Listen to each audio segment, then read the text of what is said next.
Hey Waffle Gang, I do hope you're well. My name is Mark and today we're checking out some more Reddit stories, and if you do love a Reddit story, why not consider hitting that like, subscribe, maybe that notification bell too, and let's crack on with today's first story. Much love guys. Now today's first story comes from Upper Class Habits from the Relationship Advice subreddit, and it says, my boyfriend, 31 male, is going away for all of Memorial Day weekend to spend time with his friend, 31 female, in a cabin alone. Oof. Looking for advice on a triggering situation that feels all too familiar. My ex, 25 male at the time, and I, 25 female at the time, started as friends at work, and our relationship was great. He was my best friend, but issues came up with his longtime female friends. They'd say, I love you, sit on each other's laps, and touch each other in ways I felt were inappropriate. Despite expressing my discomfort and asking him to set boundaries, he couldn't. So I messaged the woman myself out of frustration, which blew up the situation. Fast forward, my current boyfriend, 31 male, and I, 29 female now, also started as close work friends and developed a strong mutual relationship. We've been friends now for 8 months, officially dating for 4 months. He's a kind, giving person and sees serving others as part of his faith, which I admire. But a situation with his female friend, Olivia, 30 female, is bringing back those same feelings of being second.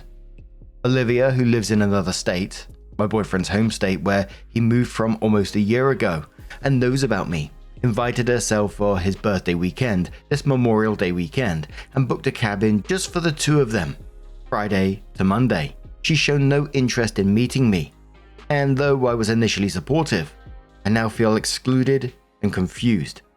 He said multiple times that he doesn't even want to go, that he feels trapped, suspects she might have romantic feelings, and wouldn't normally hang out with her this long.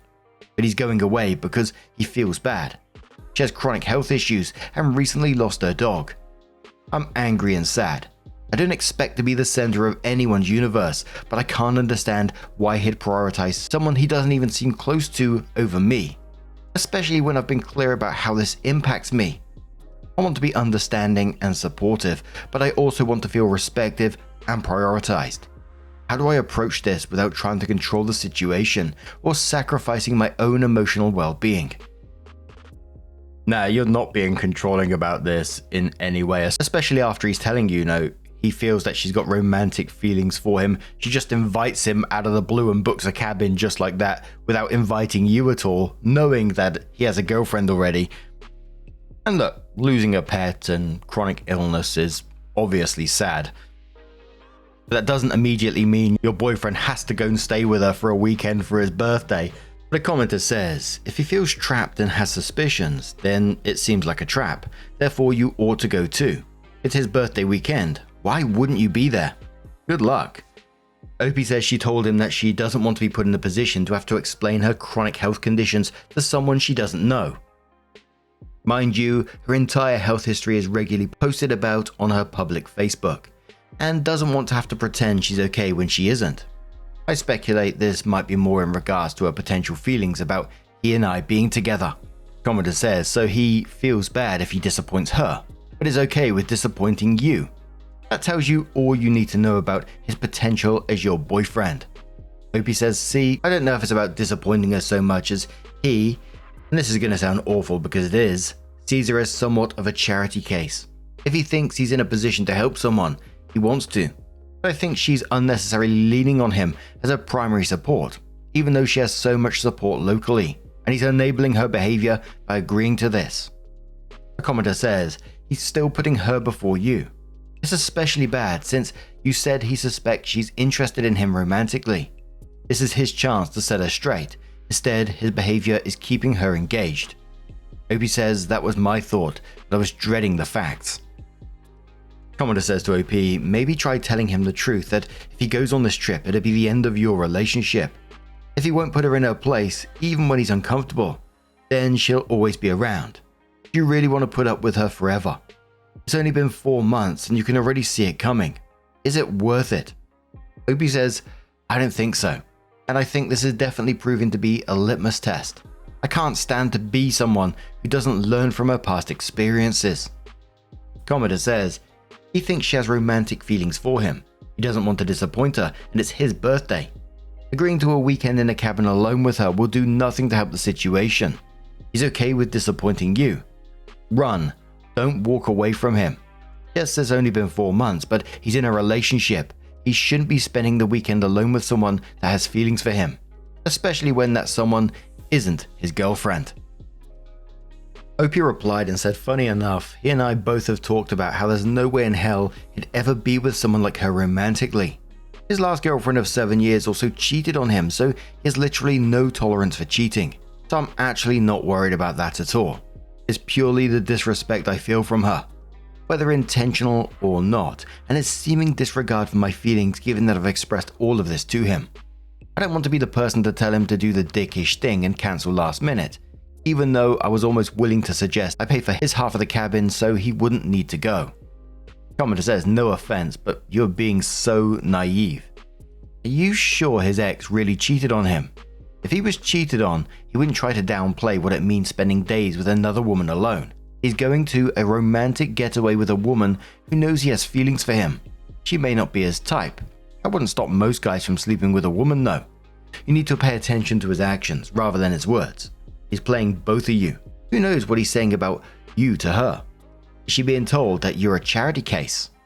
Opie says, I'm confident about his ex cheating for many reasons, and I think that's why he didn't say no, because he knows nothing would happen in that regard.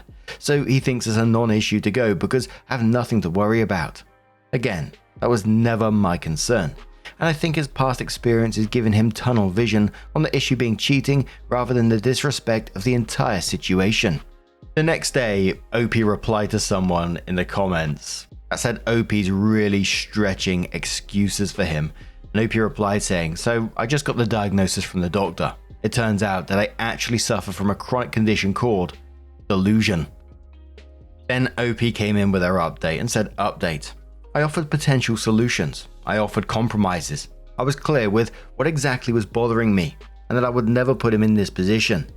I told him he would be so incredibly hurt, and rightfully so, if I did this to him. I told him he could decide for himself what he wants to do, and I told him what I wouldn't be tolerating from a partner. He acknowledged and agreed that everything I was saying was true. Then he went because he wants to get out of the habit of being so flaky, and made a commitment, so he has to go. I text him that I always love him, now only as a friend, like I told him from the very beginning. Now, I'm not even sure I can or want to. Love is a choice. The opposite of love is indifference, and he's all but told me he's indifferent to me both as a partner and as a friend. Thanks for the tough love, Reddit. I'd rather be angry at him and myself for not seeing this coming than be sad while he feels absolutely nothing. Edit to add, yes, I ended it. I can't even think about him or the situation without being angry.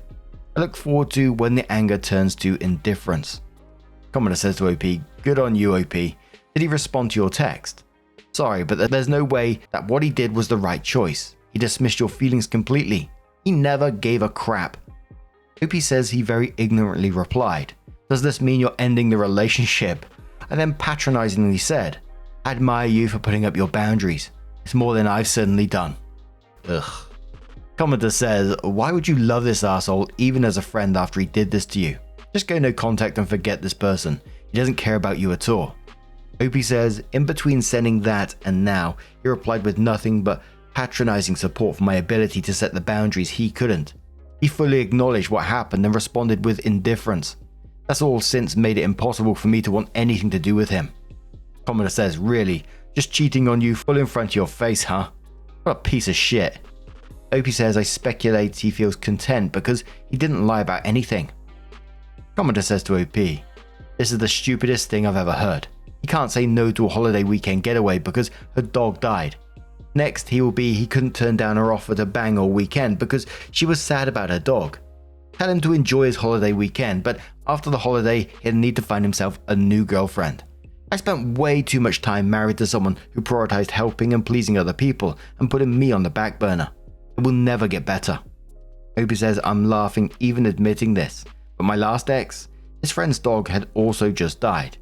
I think I need to start being more observant about whether my future partner's friends have dogs that might be on the brink of death. Commenter says, our work is done.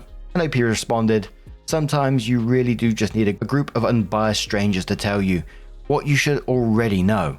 We say it time and time again in these stories, people being called spineless, a doormat or whatever, but I think once you're in a situation, even though it's bloody obvious to everyone around in the comments or whatever, when the relationship and things are being normalized for you, it's hard to see past that, and sometimes it does need that nudge from other people to break out of it, which I'm so glad it did happen for OP in this situation. It felt like no matter how OP dealt with it, he was always going to go. He was always going to find some excuse that he was going to go. And it wouldn't surprise me if he had been planning this in the background for some time as well. But what do you guys make of this situation? Let us know your thoughts down in the comments below. Let's move on to another story. Now, our next story comes from Her Wedding Day from the Am I the Arsehole Here subreddit. And it says, "Am I the arsehole for refusing to walk my daughter down the aisle? My daughter, 26 female, and I haven't spoken in years. When she was 15, we found out she wasn't my biological daughter. And my wife had cheated on me years ago with a friend. As it turns out, this so-called friend was suddenly interested in playing dad. My wife and I divorced, my daughter learned the truth, and I told her that I still loved her no matter what. Of course, she was interested now in getting to know her biological father, and while it hurts, I tried to accept that. She started pulling away from me after that. Even when trying to still do things together as a family, she was no longer interested. The last straw was when she was 20 and living at my house. We were arguing because she dropped her college courses, hasn't done anything for 3 months, and mad I told her she either needed to go to school or work if she wants to stay here for free. She told me I'm not her real dad, so stop pretending like I am, and she'd just go stay with her real father. That broke me, honestly, but I told her if that's how she really feels, then there's really nothing left to say between us. And she did move out to go live with him. I was depressed for a very long time, drank so much. My son, 24 male, was my only reason to keep moving forward. For the first couple of years, I reached out to my daughter. She wanted no contact. I learned to accept that and move on. It helped me find more peace in my life. My son stopped talking to her for a while over this and was angry with her. They still chat sometimes, which doesn't bother me at all. Through him, I learned her biological father died in October 2019, and that she's engaged. She reached out to me, first that she knows that we haven't talked in a while, but wants to ask me if I'd be willing to walk her down the aisle. After a pretty long message about how much she hurt me in the past with her actions, I told her no. She didn't want me to be her father anymore, so I learned to no longer view her as my daughter. This turned into a fight between us because, according to her, it's not her fault. She wanted to know her real dad. And I agreed with her, it's not. But what was her fault was how she treated me ever since. In my mind, I know if he hadn't passed, we wouldn't even be speaking right now. It ended with telling her I hope she enjoys her wedding, but I want no part of it or her life. My son's told me she's ranting to my family that I'm ruining her day, and she thought parents are supposed to love their kids unconditionally. My brothers seem to think that now I'm being an arsehole, and this is my chance to be in her life again. But I have no interest in that. Still, seems everyone has a strong opinion on it, that I'm making it difficult for my daughter to have the wedding she wants, when it would mean a lot to her. My son is on my side, but the comments are still wearing me down, and just for the sake of my sanity, am I being an arsehole? A commenter who was downvoted said, "You're the arsehole. I'm sorry about what you've been through, but I think you're going to regret this. Your daughter was just a kid when she found out you weren't her biological father. And while you've been to hell and back yourself, the whole thing must have messed with her head in ways even you can't imagine. The exchange you had when she was 20 and you told her to get a job and she cut contact is actually something that happens to a lot of biological parents. So as unpleasant and unreasonable as her behavior was, it's not particularly unusual and reconciliation is possible. Does she have a responsibility now that she's older and wiser to put all that angst and confusion behind her and handle the situation like an adult? Yes, and that's what she's trying to do. Opie says reconciliation with her is not something I want anymore. I've made peace with my life for the first time since this whole thing came out. Opie responds to someone talking about cutting out family for mental health, and Opie says, that's something I've had to learn the hard way as well. Cutting out family for your own mental health, no matter how much it kills you. It hurts, but sometimes it's what's best for your life. My son saw how badly it was putting in a very dark place that I almost didn't come back from. Commodore says to OP, not the arsehole, she decided that you're not her father in any capacity. You respected that. Now that the other guy is dead, she doesn't get to change the rules. She doesn't want you. She wants someone to play a part. Maybe your son can be the one to give her away instead. OP says maybe, but he's already said he's not going to the wedding. Not over this, he just doesn't want to. Don't know what his response would be if she asked him. They're not close despite talking every now and then. OP on his son and daughter's relationship. OP says they have their own issues. I've told him many times I'm more than okay with him still having a relationship with his sister, and he should go to the wedding. OP then clarifies if he spoke with his daughter face to face and says, the meeting was in person. Even if I felt her apology was genuine, my feelings would remain the same. Trust me, I know how much of a shock it was when she found out. On top of that, divorcing her mum. It's why we had her and my son in therapy for years, to help her and us process everything. It's been well over 6 years since she decided she didn't want us to have a relationship. It cuts you deep, and with the help from my son, as well as therapy, eventually managed to get by. Finally, I found peace in my life and don't intend to lose it. Oh dear, so incredibly messy. And I totally get OP's pain in this. You know, he raised this girl for 15 years, loved her unconditionally, and then, just gets demolished when you hear, you're not my real dad line, absolutely destroying. But I also get where people are saying, the daughter was 15 and she discovers this news about her family and turns everything on its head. But then suddenly coming back into his life when she's getting married, wanting him to walk down the aisle, it does feel like, I could understand why he would feel like, I'm just a replacement here kind of thing, which may sound horrible to say. So I can totally understand why he'd be reluctant to open that door again, but oh dear. The update says, thank you for your support, especially those fellow parents who reached out in my messages. Advice, judgment, and suggestions on what to do about my family. It took sending a mass text to everyone who wouldn't leave me alone about this. It took me some time to think about what to write and clear my head from everything. A reminder of everything that I did over the years to try and be in her life and where that all ended. How detrimental it was to my mental health. They all remember how it was like, how much it put me in a dark place. That took lots of therapy and the need to be there for my son to get out of. My brother called me after. He apologized for the way he was pushing this. We had a much longer conversation. I told him my decision to remain out of her life was final, so he respected that. Since no one else has said anything, I'm hoping that means everybody else got the message. Best thing some suggested here was blocking out the others saying things in her. It wasn't doing my mind any good. I spoke to her over the phone to talk about the way she's been behaving online and the others in the family. I apologized for how things happened and wish she didn't have to deal with these life-altering moments at such a young age. She made her choice for the past 6 years just the way I have. Even asked her to be honest with herself and answer, not to me. If her biological father hadn't passed, would we be here right now speaking to each other? She didn't say anything, but that's fine. It's a question for her to honestly answer to herself. Like I did before I told her to enjoy her wedding and hope it's a lovely, healthy marriage. And this door to our relationship is closed. Hope she could find peace with that and enjoy her life the way I have. Conversation ended shortly after that. She didn't say if she would stop saying anything about me online, so I just made sure to block her and others on her mum's side of the family to make sure there's no more bothering. This is the peace of mind I needed, and glad to have taken up this advice. Commodore says it's good to hear that you worked things out with your brother and he apologized. It's good to hear that you have peace of mind.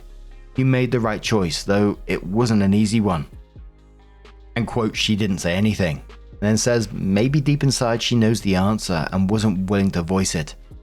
Opie says as long as she knows what the true answer to that is. Doesn't matter if she told me or not. It's just something I wanted her to really reflect on. Someone says Opie should spend some time with his son away from the daughter and sister. Opie says we're doing a boys trip this weekend to forget about all of that and shake it off. We both really need it. Yeah, it was. Not for me to know the answer, but for her to know. Nothing really. We usually just like to get in the car and drive up the state, find some beaches or a hole in the wall bar. Most of our unplanned trips always end up being a blast, and we've taken a few days off from work next week to have some extra time. Thank you. Opie explains more about his daughter's school, the divorce, and his relationship with her. Opie says, "You want to know why she stopped school? She said it wasn't for her at the time and she didn't know what to major in. She changed majors twice at the time. We had a conversation about that and okay, it's fine. School's not for everyone and it's understandable not knowing what you want to do with your life. However, going out with friends or to her mum's then doing nothing at home isn't an option. I told her if she wanted to keep living there rent-free, as in I would start charging her rent, not kick her out, then she needed to find a job while she figures out what to do with her life." The divorce. We had both kids in therapy because obviously at the time nobody in the family was mentally equipped to do it alone, and she'd been in therapy for years after getting used to all this new information. As well as taking the proper steps to slowly introduce her biological dad into her life, she decided that's what she wanted. What makes you think I took a step back from being a father when he started coming around? Did you forget that she lived with me? She wants to get to know him and have a relationship, so we work to make that happen. What other details would you like to know rather than making up assumptions about my life? Opie on his daughter's bio dad and how it led to her asking him about walking down the aisle. Opie says he passed away almost 2 years ago and haven't heard anything until now when it was only to be asked to be a part of her wedding. I asked so she can reflect on the answer for herself. It doesn't matter to me what prompted it, even if that was even the reason. I've moved on with my life along with my son. A commenter says this may not be relevant, but if you're still listed as a father on the birth certificate, please update your will as you would want, else you could claim a portion of your inheritance. Opie says, "Sorry I didn't answer before, but I'm no longer on a birth certificate."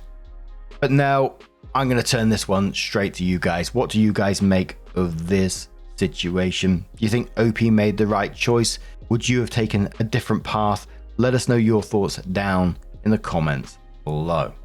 Now, just a huge thank you for being here today, getting involved in the stories, your love, your support, your time. It always means the absolute world to me. So thank you so much. And hopefully I'll see you in the next one. Take care and much love.